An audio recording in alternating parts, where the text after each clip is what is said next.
네, 안녕하세요.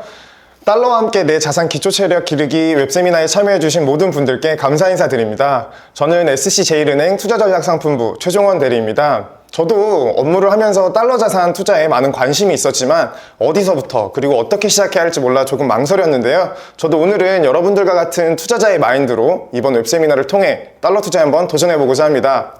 먼저 오늘 세미나를 함께 진행해 주실 베스트셀러 돈의 역사는 되풀이된다의 저자이시자 국내 최고 이코노미스트인 홍춘욱 박사님을 소개드립니다. 안녕하세요 박사님. 네, 반가워요 최 대리. 박사님 이렇게 유명하신 분을 제가 또 실제로 뵙게 될 줄 몰랐습니다. 괜찮습니다. 편하게 하세요. 동네 아젠지 뭐.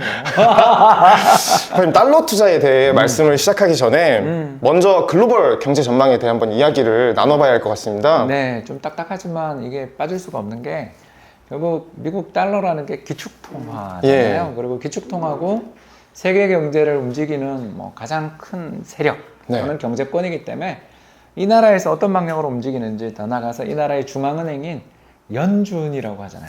네, 연준. 연방준비제도 이사회라는 길고 복잡한 이름을 가지고 있는 이 조직이 세상을 얼마나 영향을 많이 주는지 우리 다 알잖아요, 그죠? 예, 알고 있죠. 예, 우리 솔직히 말해서 그 미국 대통령 이름은 잘 기억이 안 날지 모르지만 우리 금융시장에 있는 사람은 제렘 파월 미 연준 의장 이름님은 다 알고 있어요. 예, 다 알고 있죠. 세계 경제 대통령입니다. 예, 이 사람이 어떤 정책을 펼칠 것인가에 대해서 오늘 잠깐 짧게 먼저 한번 이야기를 풀어보도록 하겠습니다. 먼저 첫 번째로 이야기를 하자면 올해 세계 경제는 대단히 긍정적인 방향으로 가고 있습니다. 왜 그런가? 정말 델타 변이 때문에 정말 힘들어 죽겠는데. 그렇죠. 예, 정말 이 백신을 우리가 이렇게 줄 서서 맞게 될 날은 꿈에도 몰랐습니다. 그죠? 예, 맞습니다. 예, 델타 변이 때문에 세상이 굉장히 혼란스럽고 어려움에도 불구하고 최근 발간된 IMF의 세계경제 전망, 즉 국제통화기금. 이 국제통화기금이 제시한 세계경제 성장률 전망을 보면 죄다 상향 조정됐다. 상향 조정이 뭐냐면 이전보다 더 올린 성장률 전망을 올린다라는 거 이거 되게 낙관적인 거죠. 근데 재밌게도 성장률 전망을 어디를 올렸나 봤더니 죄다 선진국이다. 신흥국은 없나요? 네, 신흥국은 오히려 전부 다 하향 조정. 왜 이런 일이 벌어지느냐? 우리 벌써 느낌이 오시죠? 백신입니다. 그래서 지난 7월 말 현재로 놓고 보면 선진국 국민들의 백신 접종률 보면 한 40%. 40%요? 예, 근데 신흥국은 10%. 4배 가까이 차이가 나네요. 예, 그리고 저개발 국가는 1%. 예, 여러분. 이게 정말 무서운 병이다. 이게 진짜 자본주의적인 병이 와버린 거예요. 선진국 국민들 뭐 요새 최근에 특히 우리 손흥민 선수 되게 잘하잖아요. 예, 토트넘. 토트넘의 손흥민 선수 뭐 골 넣는 거 보면 기분이 좋지만 그보다 꽉 차 있는 관중석을 보면서 뭐야 이거 이런 생각이 들어요. 그러니까 이게 선진국들은 백신 접종 속에서 델타 변이가 굉장히 확산되고 또 확진자 수도 늘어나고 있음에도 불구하고 이제 그냥 위드 코로나 이렇게 돼버린 데 비해서 신흥국들은 그러지 못하는 거죠. 그러니까 결국 어떤 일이 벌어졌냐면 옛날 2008년 글로벌 금융위기 때는 선진국이 좀 부진하고 그 파란 막대기 그림의 파란 막대기로 나오는 선진국들이 좀 부진하고 신흥국들은 오히려 그때 원자재 가격도 좋고 이래서 잘 버텼다면 이번엔 반대로 2020년 코로나 쇼크 이후에 벌어지고 있는 세계 경제 현상은 신흥국들은 굉장히 어렵고 선진국은 오히려 잘 버티는 이런 일들이 벌어지고 있다는 것입니다. 따라서 이상과 같은 이런 경제 흐름을 놓고 본다면 선진국 쪽에서는 지금 제일 걱정은 경제가 회복되냐 이거는 이제 넘어가는 것 같고 뭐가 남아있냐면 인플레 물가가 끝없이 올라가면 우리 어떻게 되느냐 이런 걱정들을 하면서 정책들을 펼치고 있는 중이라는 게 오늘 세미나의 핵심 포커스입니다. 그러니까 여러분들 수많은 사람들이 많은 이야기를 해요. 경제가 곧 다시 어려워지지 않겠는가. 근데 그거는 내년, 내후년은 저희도 알 수 없어요. 왜 그런가? 여러분도 잘 아시는 것처럼 우리가 코로나라는 미중유의 사태가 벌어질 때 또 2008년 글로벌 금융위기라든가 이런 일들이 벌어질 때 가까워지면 뭔가 좀 보입니다만 아주 먼 거리에 있는 일들은 저희가 잘 관측하는 수밖에 없는 거고 그렇죠. 그거에 대해서 예측하는 것은 거의 불가능하다. 그래서 다만 현재 우리 지금 주어져 있는 9월이라는 현지 시국에서 놓고 본다면 올해 연말 혹은 내년 상반기에 있는 우리나라 대통령 선거 시절까지는 선진국 경기 좋다. 이렇게 볼 수 있는 거고 우리 수출로 먹고 사는 한국 경제도 나쁘진 않겠구나. 이렇게 우리가 전망을 해볼 수 있는데 문제가 되는 건 금리겠죠. 돈의 값. 뭐 별로 어렵지 않습니다. 그래서 이 돈값이 어떻게 될 것인가, 이걸 이제 앞으로 올려가지 않겠냐라는 그런 걱정들을 많이 하고, 실제로 한국은행이 인상했죠. 예, 0.5. 0.75까지 올렸습니다. 그러니까 이런 일들이 벌어진 이유가 지금 그림에 잘 나오는 것처럼 국제 유가 때문입니다. 그러니까 국제 유가 급등할 때 소비자 물가가 안 오를 수가 없죠. 우리 예. 뭐 아무리 에너지 전환의 시대를 살고 있습니다만 아직까지는 석탄이나 또는 석유 없이 우리 세계 경제, 이 문명이 지탱되기는 아직은 어려운 현재 상황이다 보니까 최근에 난방유 가격이라든가 특히 천연가스 가격이라든가 이런 에너지 제품의 가격이 상승할 때는 인플레가 안 날 수가 없다. 그런데 다행스럽게도 현재 이 시국에, 제가 뭐 유가가 어떻게 될지 모릅니다. 근데 현재 이 시국을 딱 놓고 보니까 유가가 60불대다. 이게 그러니까 얼마 전에 80달러대에서 60달러대로 가니까 무슨 일이 벌어지냐?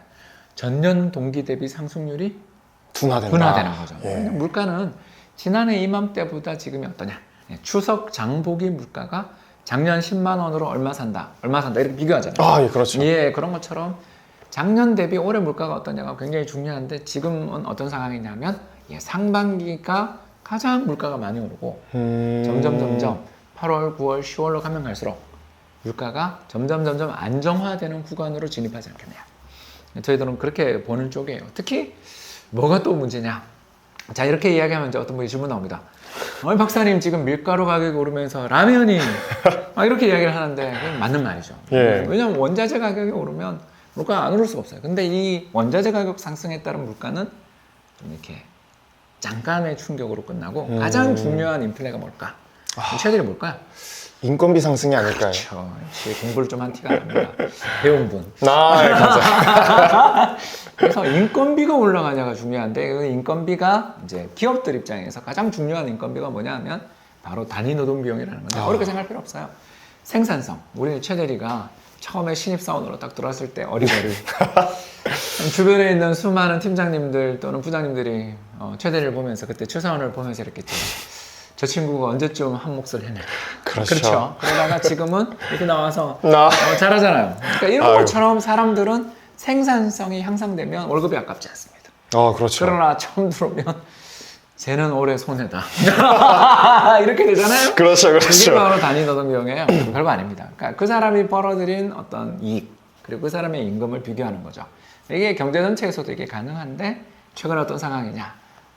여러분 다 아시는 것처럼 실업자가 엄청나게 많고, 우리 지금 스튜디오 촬영 오면서 보니까 문 닫은 가게가 너무나 많다. 맞습니다. 임대 놓습니다. 보면 정말 마음이 아프다.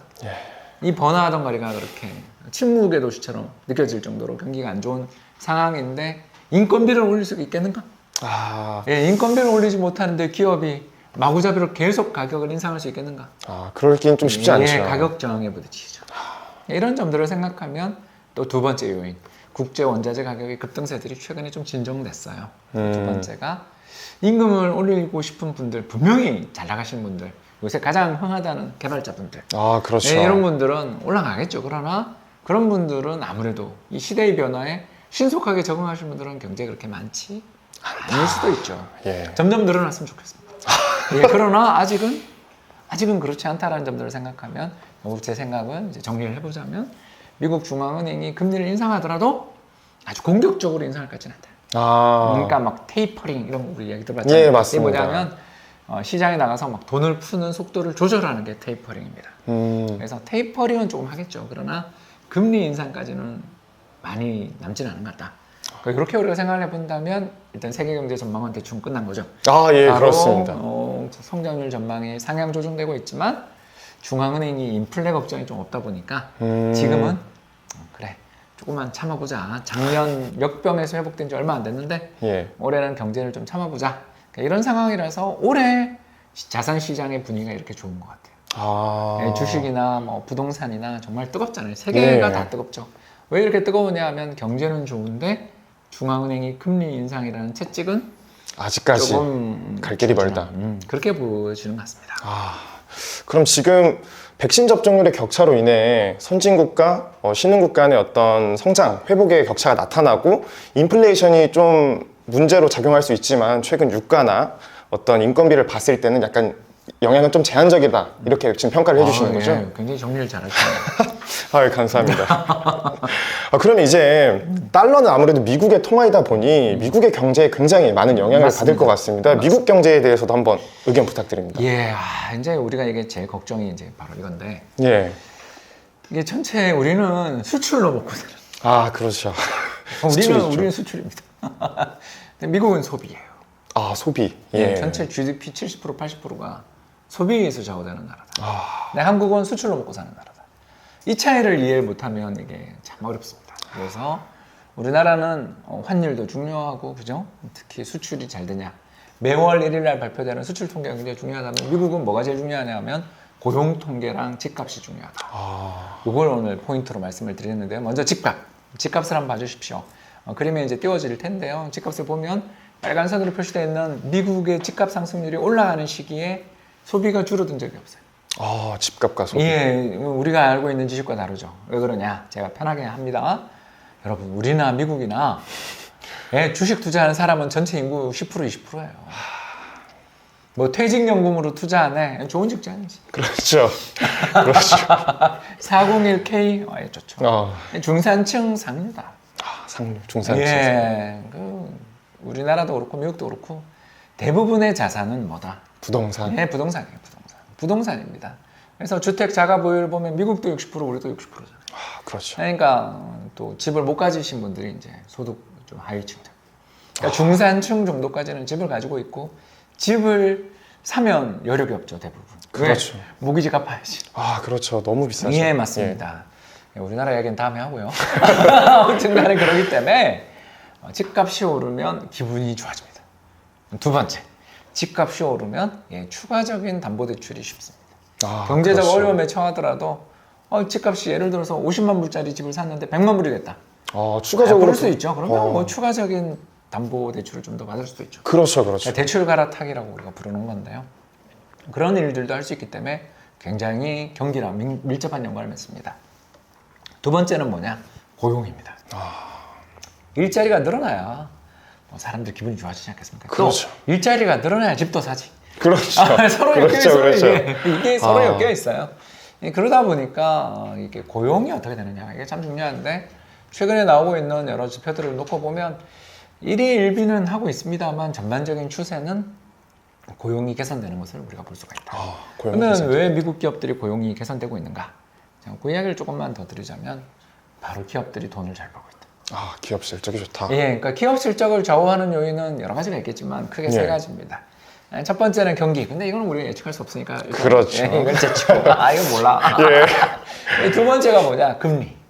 금리. 뭐 자기 돈으로 뭐 사업한 사람이 어디 있어요? 그렇죠. 다 예, 빚이죠. 다 이게 비즈니스 사업합니다. 제 주변에 스타트업 하시는 분들 많은데, 참 이분들 보면 정말 존경스러운 게 저는 그렇게 못하거든요. 자기 집 담보 대출 받아서 사업하는 사람이 어디 있습니까, 사실. 그렇잖아요. 그렇죠. 굉장히 리스크를 지고 사업을 하고 계시는 중이기 때문에 이 돈을 대출을 받아서 사업을 하는데 이자율이 떨어진다.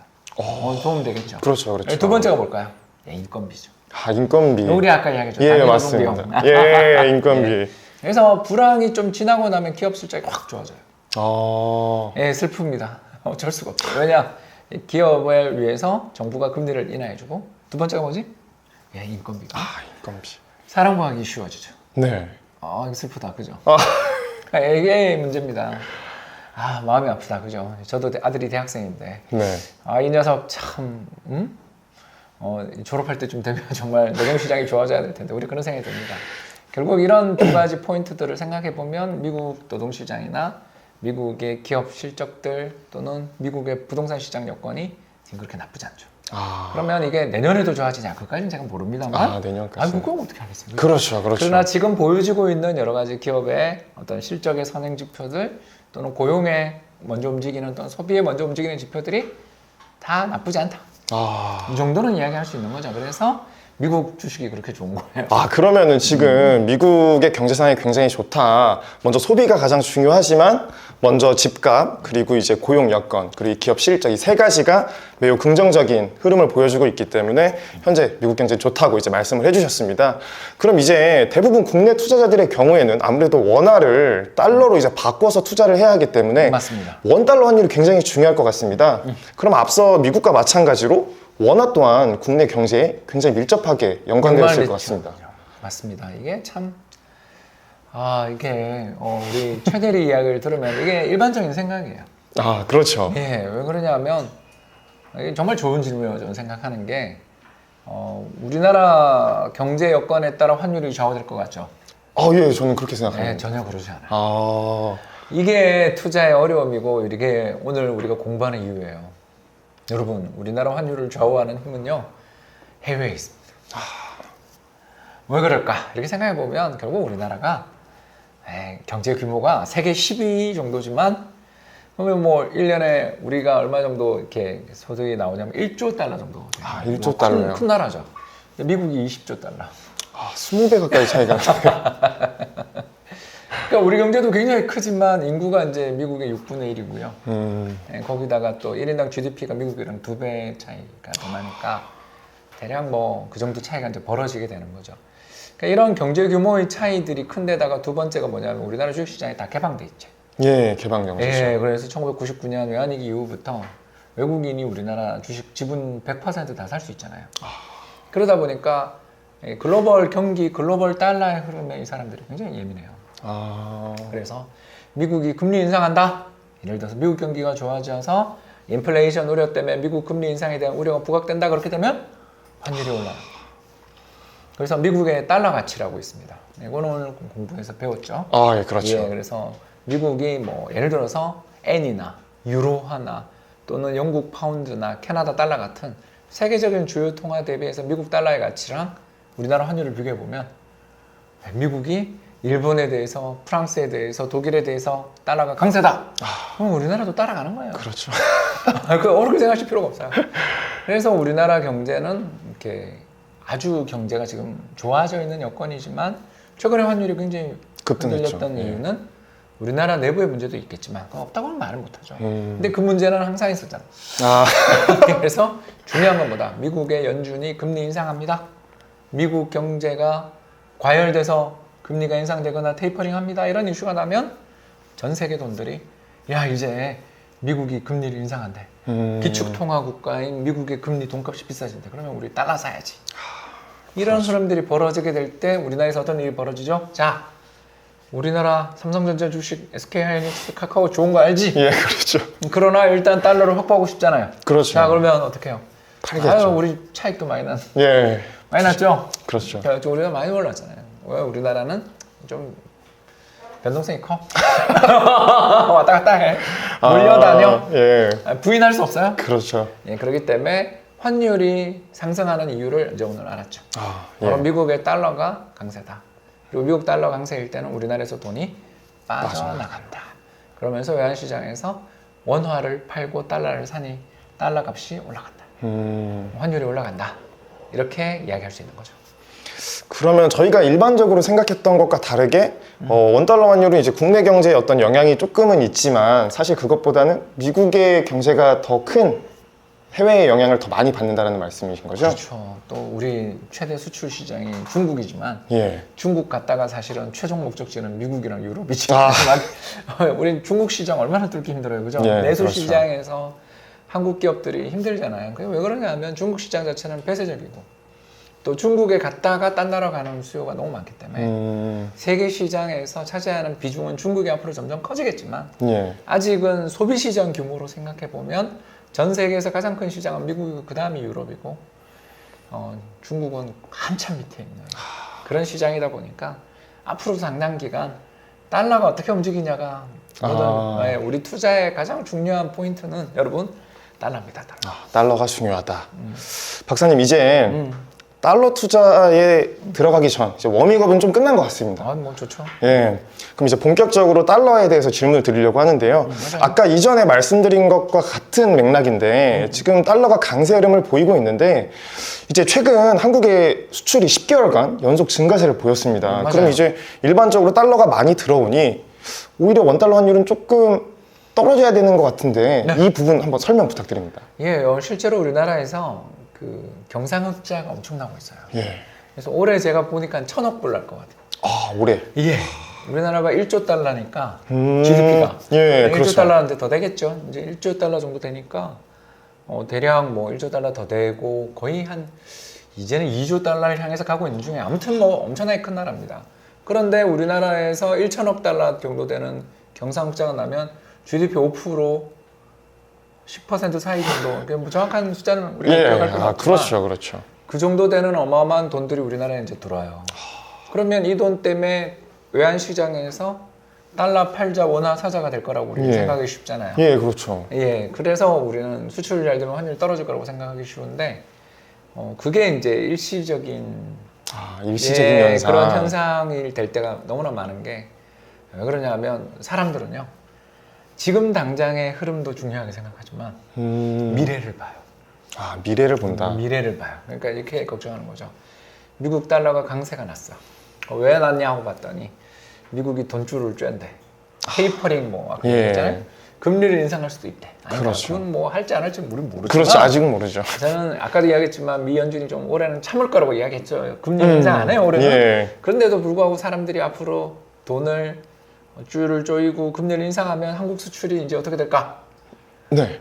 둔화될 거라고 생각하면 아, 그러면은 이제 또 다른 방향으로 흘러가는 예, 거군요. 그게 이제 바로 우리나라 경제의 특징인 게 지금 그림에 잘 나오고 있지만 미국이 조금만 경기가 둔화되면 한국 수출은 마이너스 20% 30%. 미국 경제가 조금만 좋아지면 플러스 30% 40%를 우리가 그렇죠. 예, 그렇죠. 작년 저 코로나 쇼크 예. 때 한국 수출 마이너스 30% 20%였어요. 아, 엄청 낮죠, 그때. 예, 작년 4월 특히. 근데 올해 지금 플러스 40% 30%를 예, 맞습니다. 기록하잖아요. 물론 이제 작년 줄었기 때문에 그런 것도 있지만 사상 최고래요. 맞아요. 사상 최고인데도 환율은 왜 이렇게 되냐 하면 결국 지금 당장의 수급도 중요하지만 미래의 수급이 더 중요하다. 그렇죠. 바로 사람들은 지금에 투자를 하고 있지만 그래 지금 데이터는 좋은 거 알겠는데 앞으로 어떻게 될까? 이거에 대한 기대들을 우리는 항상 가지고 있기 때문에 투자가 어려운 거고 따라서 하나 외워두세요. 미국이 금리 인상하고 미국의 소비가 앞으로 위축될 수 있어라는 그게 될지 안 될지 몰라. 그렇죠. 기대가 부각되면 한국 주가가 떨어질 때 꼭 환율 한번 보세요. 반대로 가고 있다. 아, 알겠습니다. 예. 아, 박사님 이렇게 이야기를 해주시니까 이제야 조금 이해가 되는 것 같습니다. 맞습니다. 이렇게 달러가 강세를 보임과 동시에 인도를 제외한 대부분의 신흥시장이 이제 부진한 흐름을 이어가고 있습니다. 네. 특히 이제 한국이 조금 약세가 좀 두드러지는 모습인데 달러 강세와 신흥국 간의 어떤 관계는 어떤 관계가 있을까요? 오늘 뭐 벌써 불길한 기운이 들죠. 그죠? 어쩔 수가 없어요. 전 세계 투자자들은요. 예, 한국만 투자하고 뭐 중국만 투자하지 않아요. 그렇죠. 예, 제가 이제 국민연금 다닐 때도 그랬지만 이렇게 짜요. 국가별 비중. 아, 포트폴리오를. 예, 포트폴리오라는 걸 짜서 전 세계 예를 들어서 내가 이제 그냥 가정이에요. 예. 이것만 할 일은 없지 더 하지. 100억 불을 투자한다. 이제 우리 사고가 웅장해집니다. 자, 100억 불 투자하면 60억 불 미국에 투자할 거예요, 대략. 아, 60억 불이네요. 예, 그리고 이제 유럽이랑 일본 합쳐서 20억 불, 30억 불. 아. 그 나머지가 이제 한국, 중국 오는 거예요. 자, 이제 어느 날 이제 그렇게 투자를 하고 있는데 한참 투자를 하고 있는 상황에서 한국 주식이 좀 많이 올랐어요. 예. 그래서 예를 들어서 한 1억 불 투자해놨는데 예. 실제로 그 비중이 그 정도밖에 안 됩니다. 정말 우리가 작아요. 한국 주식이 되게 작은 나라죠. 글로벌 시장에서 보면. 근데 한 2억 불 됐어요. 2배 올랐네요. 예, 2배 올라서 기분이 좋죠. 기분 좋죠. 예. 왜냐하면 수익률을 1%나 개선시켜줘. 100억 불 투자를 했어요. 총 100억 불 투자했어요. 그러니까 그 우리나라 시장이 중요한 시장이라고 우리는 자꾸 생각하는데 그건 한국 사람 죄송합니다. 한국 사람 생각이에요. 네. 자, 그런데 그 달러가 이제 강세로 갈 것 같아요. 이제 그런 기대가. 네, 기대. 기대. 얘기한 금리 인상 또는 뭐 세계 경제의 어떤 변화 이런 것 때문에 달러가 앞으로 가치가 상승할 거다. 네. 라는 기대가 높아지는 순간 이 펀드 매니저 입장에서 자산 배분하고 계시는 입장에서는 야 내가 저기 투자해서 지금 수익도 많이 났고 예. 앞으로 달러가 계속 강세를 보인다라고 이야기하면 네. 이제 나만 그런 게 아니라 남도 네. 그 가만히 놔두면 달러로 우리는 수익률을 평가받는데 그렇죠. 그 가만히 놔두면 환차손 생기면서 그죠? 예. 그렇죠. 달러로 그렇죠. 계산되는 수익. 주식의 가치 수익률이 앞으로 전망이 나빠지고 있어. 근데 이미 많이 났어. 팔면서 그러면 좀 팔아야죠. 수익은 좀 이렇게 손실은 나겠지만 네. 이미 환이 앞으로 오를 것 같고 환율이 달러의 가치가 오를 것 같고 수익도 많이 났어. 어떡할 것 같아? 팔죠. 예, 좀 팔아서 달러를 이제 뭐 원화로. 사거나 아니면 뭐 좀 더 그 수익이 좀 부진해서 지금 한국 비중은 올라갔는데 상대적으로 수익률이 좀 부진한 시장들도 있을 거 아니에요? 예, 맞습니다. 우린 자산 배분하는 사람이니까. 예. 한국 그동안 수고했어. 고마워. 팔고 예, 팔겠죠. 뭐 우리만 그럴까? 다른 나라들. 다른 나라도 이머징이 사실 올해 상반기 되게 좋았잖아요. 그렇죠. 많이 올랐죠. 예, 그 중국이 그러기 전에. 예, 최근 사태로 조금 예, 떨어지기 전에. 디디 추진 사태 이전에 신흥국 좋아라 했잖아요. 예, 그렇죠. 그러니까 그 비중 자체가 신흥국에 대한 투자 비중이 아까 제가 이야기한 대로 한 15% 정도를 우리가 그러니까 100억 중에 15억 정도를 이제 투자를 해놨는데 그게 한 30억 됐을 거 아니에요. 예, 그렇죠. 그러니까 한국만큼 올랐다고 그냥 가정. 아주 편한 가정. 예. 우리 한국이 제일 좋았어요, 여러분. 근데 이제 그게 됐다고 생각하면 요새 유럽이 좀 부진했죠. 예를 들어서 또는 뭐 미국 내에서 에너지 섹터가 좀 부진했죠. 조금 부진했다. 뭐 또 일본이 좀 시장은 큰데 최근에 뭐 급등했다는 이야기 좀 들은 적 없잖아요. 한 번도 없습니다. 예. 그러면 가는 거죠. 그러니까 이런 매물들이 나올 수가 있죠. 그래서 이게 달러라는 것이 왜 중요하냐 하면 이제 첫 번째는 전 세계 돈값을 좌우한다. 중앙은행들이 다 미국 중앙은행의 금리를 따라갈 수밖에 없다는 게 첫 번째였다면 두 번째가 이제 달러가 강세다라는 이야기가 들리는 순간 사람들이 어떤 행동을 하냐 하면 내가 안 빼도 남이 뺄 거야. 그렇죠. 그러니까 내가 예를 들어서 이거 가정해 볼까요, 여러분? GPIF야. 세계 최대 연기금인 GPIF예요. GPIF 입장에서 내가 뺄까 말까 하는데 옆에 있는 뉴욕 사무소 같은 뉴욕 사무소 옆에 있는 CPPIB가 캐나다 연금이에요. CPPIB가 이미 저기 중국 주식 좀 빼고 인도 주식 좀 빼고 한국 주식 빼고 있어. 왜 빼니? 이거 지금 달러가 이렇게 강세 갈 것 같은데 신흥국 투자하면 손실 좀 나지 않겠어? 이번에 조금 차익 실현하지 뭐. 이런 이야기를 들었어 내가. 예. 마음이 편해요? 얼른 팔아야죠. 밤에 잠이 와? 안 오죠. 이런 사례에서 전 세계 투자자들은 다 뉴욕 브랜치가 있거든요. 실제로 지금 방금 말씀드린 CPPIB 같은 경우도 그 캐나다 국민연금 같은 경우도 토론토에 본부는 있지만 운용력들은 전부 뉴욕에 있어요. 아니, 그런 글로벌 투자자들 입장에서 어떤 생각하겠냐? 그 입장이 돼보라는 거죠. 그런 이유에서였군요. 그러니까 한마디로 미국의 금리가 일단 가장 중요하고 그게 또 달러로 강세로 이어진다. 가게 되면 일단 신흥시장에서 돈이 빠진다라는 게 학습 좀 돼 있는 거 아닌가. 그리고 작년에 너무 우리가 수익이 좋았으니까. 그래서 이미 돈을 빼기 시작했고 실제로 선진국 대비 최근 몇 달에 신흥국 성과가 안 좋아요. 맞아요. 네, 그거 중에 한국에서 돈이 빠진 거지. 한국 너네 미워가 아니다. 걸 좀 이야기하고 싶어요. 알겠습니다. 박사님, 최근에 제가 경기 불확실성이 높을 때는 안전자산인 달러에 투자해야 된다는 이제 이야기를 많이 듣습니다. 맞습니다. 뭐 이해는 되는데 사실 안전자산의 종류에는 채권이나 금 같은 경우도 있는데 왜 꼭 달러에 투자라는 말이 있나요? 정말 좋은 질문 같아요. 일단 달러가 좋은 점이 두 가지가 있는데 투자자분들한테 꼭 제가 이걸 말씀을 드리고 싶더라고요. 첫 번째가 뭐냐면 2008년을 떠올려보세요. 글로벌 금융위기 때. 글로벌 금융위기 때 우리는 주가가 900포인트 된 것만 기억하고 있죠. 저번 주가 지수 900포인트 갔어요, 여러분. 진짜예요. 근데 그때 환율 1,500원 된 것도 기억하셔야 돼요. 1,500원이요? 네, 여러분. 1,500원 됐어. 1,500원이요? 왜 그러냐면 우리나라 외환 보유고 엄청 많고 그러지만 외국인 투자자들이 우리나라 주식시장에 투자를 하고 있는 돈이 한 1,000조 돼요. 1,000조요? 그러면 1조 달러잖아. 예. 그렇죠. 우리나라 시장에서 외국인이 빠져나가기 시작하면 그 돈들이 달러로 환전하면서 나가기 때문에 환율 급등하고 주가가 폭락하는 일이 같이 오는 거죠. 그래서 글로벌 투자자 입장에서 한국 주식 시장이 참 좋은 시장이긴 한데 문제가 좀 있잖아요. 뭐가 경기를 되게 타. 경기. 예, 2020년 우리 3월 또 타임머신 탔어. 작년 3월 종합주거지수 1,400. 예, 그때도 난리도 아니었죠. 예, 그러니까 우리 시장의 특징이 경기 좀 나빠지면 주가 폭락하는 시장이다 보니까 글로벌 투자자들이 알고 있어요, 그거. 그러면 경기 좀 나빠지고 수출 좀 안 되고 기업 실적 나빠진다 싶으면 다 환전해서 달러를 사기 시작하니까. 그러니까 우리나라 주가가 폭락할 때 달러가. 우리 경제가 어려울 때 성장률 마이너스 날 때 환율이 급등해요. 이게 이제 학습이 돼 있어, 첫 번째가. 두 번째 좋은 점이 또 뭐냐면 투자하기 너무 편해. 투자하기가. 예, 달러 자산에 투자하는 상품이 너무 많고 언제든지 거래가 될 수 있는 전 세계 주식 시가총액 60%. 60%. 이게 차지하는 이 거대한 시장이라는 게 있다 보니까 언제든 매매할 수 있다는 것만큼 투자자에게 안도감을 주는 시장이 없어요. 2008년 글로벌 금융위기 2020년 3월을 돌이켜봐요. 외환 시장에서 우리 환율 하루에 30원, 100원씩 오르는 날이 있었잖아요. 예. 이게 뭐냐 하면 매매가 잘 안 되는 거죠. 우리 시장이 작은 거잖아. 우리 그렇죠. 한국 외환 시장이 작은 겨. 그러니까 이런 시장에 비해서 아무리 힘들어도 심지어 진짜 미국의 그 뭡니까? 리만 사태 나고 그래도 거래는 되잖아. 거래는 되죠. 예, 맞습니다. 이게 정말 큰 중요성이. 진짜 부자들은 찐 부자들은 언제 어떤 순간에라도 그걸 뺄 수 있는가가 매매할 수 있는가가 그 사람 투자에서 되게 중요해요. 왜냐면 그 찐 부자들은 극단적 상황에도 자기가 부자로 있고 싶거든.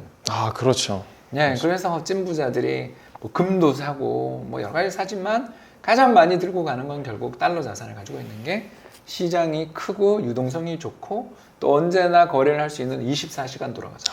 우리 선물 보면 알잖아요. 그렇죠, 그렇죠. 나스닥 선물이 지금 현재 얼마입니다. 그러면 우리나라 벌써 그날 오후장 와장창 하는 날 많이 봤죠. 예. 미국 나스닥 선물 왜 이렇게 폭락하죠? 이러면 그죠? 막 그 여러 가지 SNS에 돌면서 네, 시간이 폭락하는 거 봤죠. 맞습니다. 24시간 거래되면 유동성이 좋고 거대해서 수많은 상품이 있다는 거. 이런 것들이 기축통화가 되는 조건이죠. 그래서 기축통화의 여러분 가장 중요한 조건이 뭐냐? 네트워크예요. 네트워크가 뭐냐면 언제 어디를 가더라도 달러가 거래가 된다. 언제 어느 나라를 가더라도 달러를 내놓는 순간 갑자기 사람들의 안색이 좋아지면서 진짜 이 돈을 주시지 하고 다 거래를 하고 싶어하는. 누구나 받아주는. 그게 바로 네트워크라는 거거든요. 우리가 가장 대표적인 네트워크 하나 이야기하자면 유튜브잖아요. 유튜브 그렇죠. 예, 유튜브에 들어와서 우리가 많은 검색을 하죠. 또 그렇죠. 페이스북 가서 옛사람은 잘 살고 있나 검색도 해요. 그렇죠. 인스타그램 가서 사진은 여기 이러고 그냥 이게 그렇죠. 뭐냐면 그게 이뻐서 좋아서가 아니라 거기 사람이 제일 많기 때문에 우리가 그걸 쓰는 거죠. 맞습니다. 그게 플랫폼의 특징이잖아요. 예. 언제나 살 사람과 팔 사람을 이어주는. 여기서 이야기하는 거 산다라는 게 뭐죠? 그 사람 찾는 거죠. 이런 네트워크성을 가지고 있다는 게 달러의 강점이다 보니까 불황이 오면 달러 가치가 상승한다라고 외워두시면 좋겠습니다. 그러니까 달러가 한국 자산 시장과의 어떤 낮은 상관관계 그리고 두 번째로 높은 유동성 때문에 꼭 투자를 해야 한다. 예, 그렇게 어렵게 꼭 요약 안 해도 돼요. 그렇죠. 반대로 움직인다. 예, 그리고 알겠습니다. 언제든 거래가 가능하다는 점이 정말 큰 장점이다. 박사님, 그러면 저는 이제 아무래도 금융권에서 일을 하다 보니까 처음에 이제 펀드나 ETF로 달러 투자를 한번 생각을 해보았는데요. 일반 투자자분들은 이제 달러를 투자할 때 어떤 자산을 활용해야 할지. 세 가지. 예. SCJ를 모아서 외화예금 가입하는 게 제일 쉽습니다. 예금이요? 역시. 외화예금이 사실 제일 좋아요. 왜냐하면 이게 초보자한테 외화예금을 많이 권고하는 이유는 바로 거래할 때 물론 우리 SC제일은행이 환전 이벤트를 자주 해주십니다만 약간의 비용은 듭니다. 어쩔 수가 없는 게 그렇죠. 왜냐하면 사자 팔자가 벌어져 있는 시기들도 종종 있기 때문에. 근데 이게 왜 좋은 점이 되냐면 여러분 자주 쉽게 매매할 수 있는 자산일수록 장기 투자가 불가능합니다. 왜 부동산에서 우리가 돈을 잘 버는가? 왜 찐부자들은 부동산 부자가 많은가? 부동산 거래할 때 세금이 세거든요. 진짜예요. 쉽게 거래가 안 되는군요. 취득세, 양도세 등등이 너무 크기 때문에 한 번 사면 오래 투자를 하겠다고 생각하고 사기 때문에 투자에 성공할 가능성이 높습니다. 근데 반대로 주식은 어때요? 쉽게 사고 팔 수가 사업할 있죠. 수 있죠. 또 우리 HTS, MTS 해가지고서 맨날 매매하고 있죠. 우리 점심시간에 화장실 길게 들어가 있죠. 그러면 안 돼. 아닙니다. 저는 아닙니다. 저는 아닙니다. 이게 이제 우리의 문제가 되는 거죠. 그래서 처음 투자가 난 손이 너무 자주 나가. 나는 이게 정말 투자에 자질이 없나 봐. 라고 생각하시는 분들한테는 외화예금이 참 좋은 상품이죠. 외화예금. 두 번째로 추천하고 싶은 것은 펀드들입니다. 펀드. 달러 자산에 투자를 해주는 펀드들이 다양한 펀드들이 존재하잖아요. 예, 그렇죠. 예, 그리고 뭐 상장지수 펀드도 있고.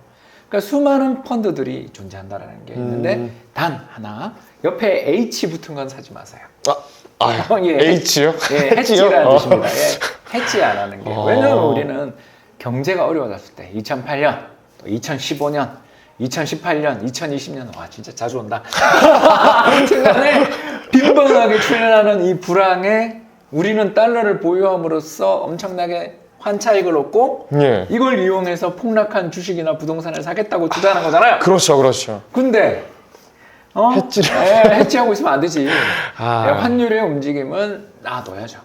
그렇죠. 네, 그런 상품들에 투자를 하세요. 알겠습니다. 세 번째, 이제 그 금융종합과세가 걱정되시는 분들, 찐 부자들은 이제 좀 상품을 다변화하는 것도 나쁜 선택은 아니더라고요. 그런 경우에는 직접 달러로 환전해서 투자하시는 거죠. 직접? 예, 직접 현찰로. 투자들도 또 가능하니까. 직접 투자를. 참 우리나라의 그 금융종합과세가 많은 분들을 힘들게 하고 있거든요. 예, 여러분 우리 영상 보시는 분들 모든 우리 고객님들 다 금융종합과세 대상자가 되셔서 환과 여러 가지 세금에 대해서 세무서에게 조언을 해주시는 부자들이 되실 거라고 저는 믿고요. 예, 그런 분들 입장에서는 사실 미국의 달러로 직접 환전해서 그걸 투자를 하기 시작하면 거기는 그 상계 제도가 있어요. 이게 뭐냐면 투자를 하다 보면 이익이 날 때도 있고 손실 날 때도 있잖아요. 그렇죠. 그러면 요거 둘을 쌤 쳐서 진짜 번 것만 세금 내는 게 미국 제도거든요. 좋은 제도네요. 손해 안 보는 게 좋죠. 그렇지만 여러 가지 다양한 투자의 세계를 접할 수 있다는 점에서 투자의 시작을 한번 달러 자산에 대한 관심으로 이렇게 한번 해보는 걸 권하고 싶어요. 저도 이제 오늘 박사님의 말씀을 듣고 저뿐만이 아니라 이 세미나를 들으신 모든 고객분들도 아마 달러 투자를 이제 시작하실 것 같습니다. 이제 저희가 이제 아쉽지만 이제 끝마쳐야 할 시간이 다가오는 것 같습니다, 박사님. 너무 아쉽네요. 아니요, 좋아하는 것 같은데.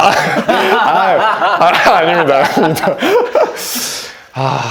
그러면 이제 오늘 오랜 시간 또 고생해 주시고 좋은 말씀해 주신 박사님 진심으로 감사드립니다. 네, 감사하고요. 네. 준비하시느라고 굉장히 수고 많으신 것 같아요. 우리 SC 제일은행 분들 정말 수고 많으셨고요. 우리 특히 최대리도 감사합니다. 사회 잘 보시는 분을 또 이렇게 섭외하셔서 재밌게 했던 것 같습니다. 감사합니다. 감사합니다.